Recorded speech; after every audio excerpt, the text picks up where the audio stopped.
Africa Content TV.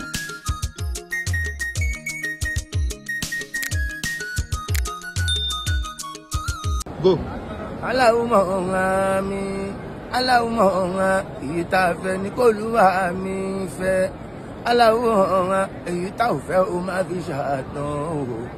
Allahumma amin. Wọ́lá Sàfáù pẹ̀lú Mọ̀rúwà. Allahumma wọ́lá lílá tó ń jẹ́ Kàrábà. Allahumma amin.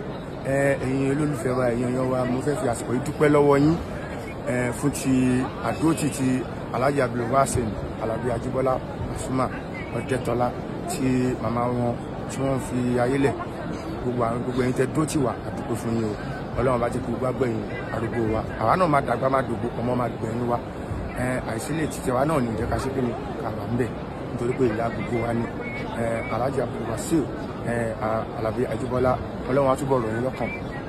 Ilé ò ní dàrú lórí yín, ọ̀nà ò ní dàrú lórí gbogbo ẹbí yẹn. Ọlọ́run á tún bá wa tó. Ẹ ṣe àdúpẹ́ o. Kullu nafsin sa'iqatul mauta. Gbogbo wa pátápátá ń la máa fà kò fún oníṣẹ́ o.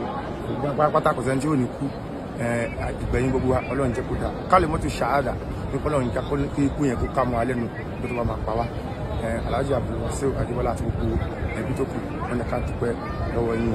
Èmi náà Sulaiman Alao Adekunle on behalf of Alhaji Wasiu Alabi Ajibola, mo dúpẹ́ lọ́wọ́ yín. Ẹ ṣe àdúpẹ́. Thank you.